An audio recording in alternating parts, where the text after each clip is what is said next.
Hello. I want to talk about something that's, I guess, going on with me because I don't really feel like it's anybody else I can, you know how it is, just nobody else you can talk about it to. Uh, I remember saying that I know that we're under a digital dome. We're under a dome, we're run by codes. That's why we have codes, genetic codes. We have codes.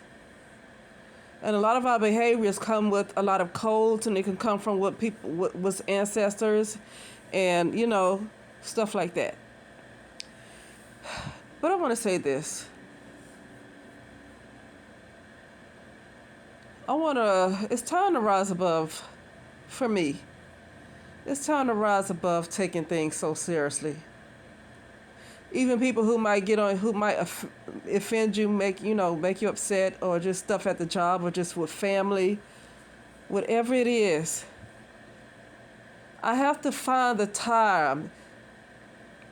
I'm about to get, no matter if I have to hurt somebody, I need to find the time to get to myself. Because the more that you have to pay attention to the mess, the reality that you know is not real, but at the same time, you have to keep engaging in the illusion because of responsibilities. This can't work. Because here's the thing. I know that when you're in a time loop, a lot of times we keep doing the same thing over and over and over again. It's like, I realize I'm in a movie. I realize I'm in a movie, and I realize I'm in a movie that has probably played at least 6-7 times already. 6-7 times or more. And there's times when I break the loop. It's times when you can rise up a little bit in consciousness and break the loop a little, and then sometimes you go back into the loop again. And then you get, it's like up and down, up and down, up and down. It's like I need to stay up, up, up.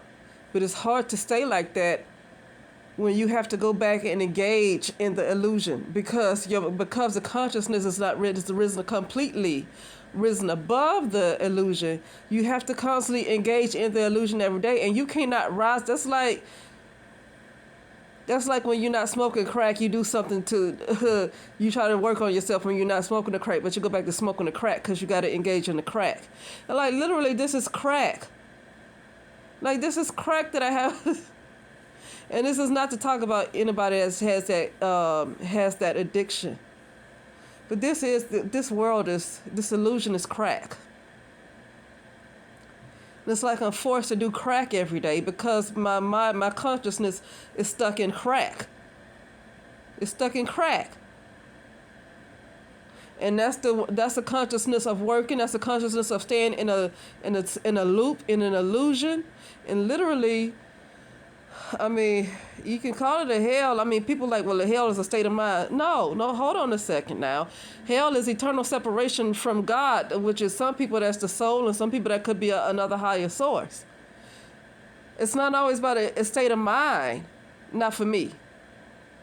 Because if you're completely connected from your original source, and you're just some kind of ego, some kind of program going around, no matter how big your house is. See, some people looking at it as because they have a good life. It's either heaven or hell based on how they like. No. Or it's for me, hell is spiritual. It don't have anything that always not about a physical place. Because we all have an original source. Eternal separation from our original source. For me, that is hell. For me, that's hell. Okay, that's me. It's not about living in a big house or a small house or driving a nice car. See, that's what this materialistic world and that and in that doggone prosperity gospel and all that other stuff. That's what they got people thinking.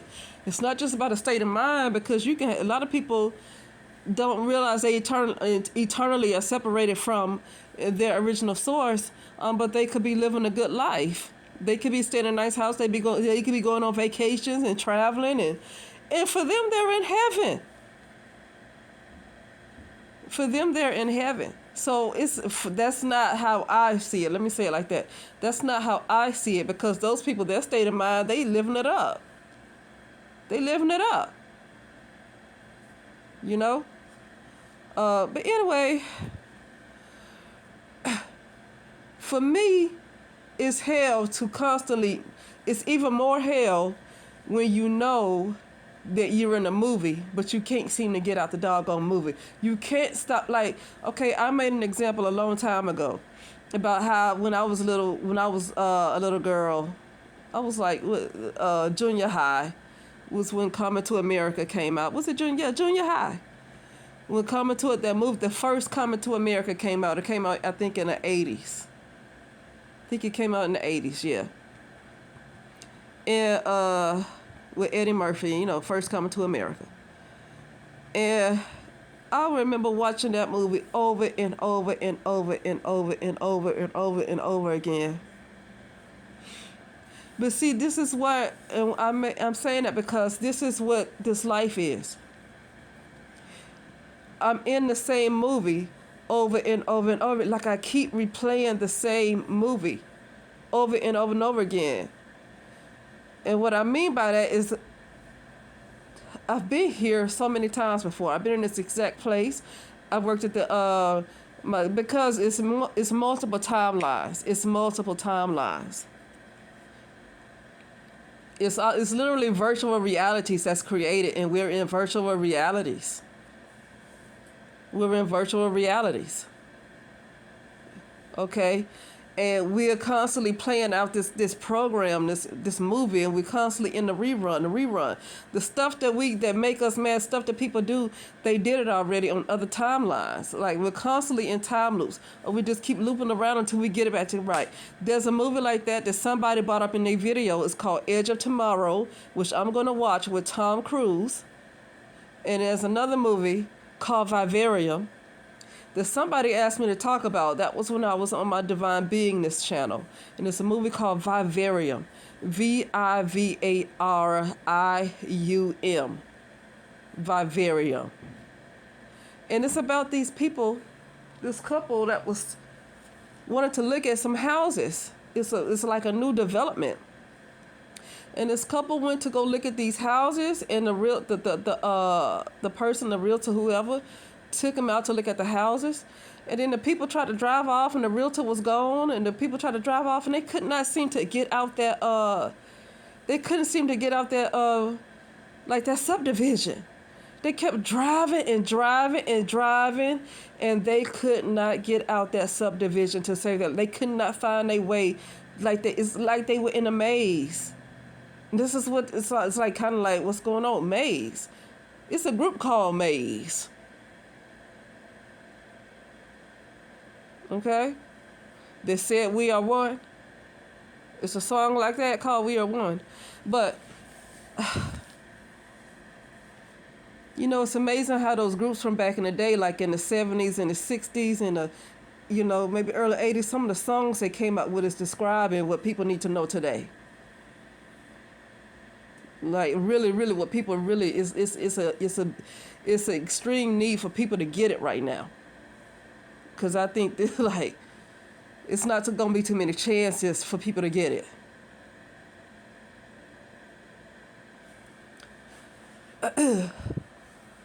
That movie Vivarium, it's this couple. They were looking at this house. This realtor took them out to this house. They tried to leave. Literally, they died there. They died. They were old. They went there young to look at that house, and they died in that subdivision because they could not get out that subdivision. They kept driving around to the same house. I'm not criticizing them. I'm explaining what's going on right now. When I'm in a movie that's a rerun over and over and over again. I keep doing the same thing. Like the same thing. What happened today? What happened in it was like, this has happened already, and I'm in the same movie. I'm in the same movie. I'm not getting out this movie. It's like it's reruns. It's like how we watch reruns on TV. Why do we need to watch reruns on TV? I don't even watch TV. I don't want to look at reruns. this stuff with Martin and all this stuff to come on, I don't look at that no more because like why I need to keep looking at reruns? Keep looking at reruns make me feel like I'm in a rerun. Like I'm literally in a rerun. Sometimes I'm in a rerun and sometimes I'm not. Because I'm starting to get an awareness of I have an awareness of a time loop. Then sometimes I'm in the rerun and sometimes I'm not, but I want to be completely out the rerun. Like I want to be completely out the rerun, and you can't do that when you have to keep engaging in the rerun. You have to keep engaging in the rerun because you got to pay your bills. That's paying bills is a trap. Paying bills is a trap because you can't disengage. Just like you're forced to keep smoking crack. You're forced to stay on crack because you got bills to pay. This is crack. You know? But anyway, there's not much I wanted to say with that. I didn't know I was going to talk this long. I thought it was going to be brief. But anyway, sorry I'm stretching. I will talk later. Okay.